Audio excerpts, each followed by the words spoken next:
By the end of the growing season, most hosta, especially the larger hosta, which take on more sunlight, take a bit of damage, aren't looking their best by the end of the growing season. So let's talk seasonal care for hosta. In the spring, you want to make sure that you have a nice layer of mulch put down so that when the shoots start to come up, they're pushing up through the mulch.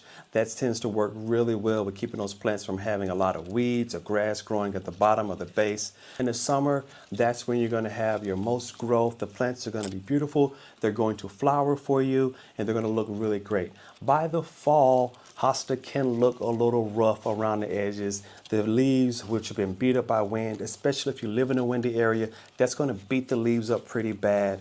The sun, if you get too much sun on it, there may be a bit of sun damage. I won't lie to you. By the end of the growing season, most hosta, especially the larger hosta, which take on more sunlight, take a bit of damage, aren't looking their best by the end of the growing season. They look really great in spring when they're coming up. The leaves are beautiful. In the summer, they look good. As you're heading towards the fall, the plant may look a little tattered around the edges. I would hesitate from going back and cutting that plant down to the ground. Some people like to do that, but understand that when you're doing that, it takes that bulb a lot of energy to push that back up new leaves and new shoots. So don't cut them down. Unfortunately, you may just have to deal with that tattered look. What you can do is not plant them all in a bed together. If you plant your hosta interdispersed by other flowers that look good in the fall, such as your hosta next to some dahlia, hosta near roses, those other plants can kind of step up and step in and look really great. I used to plant my hosta with a lot of daylilies, hermicalis around across the front of them, agapanthus across the front. So as the hosta look a little tattered toward the end of the season,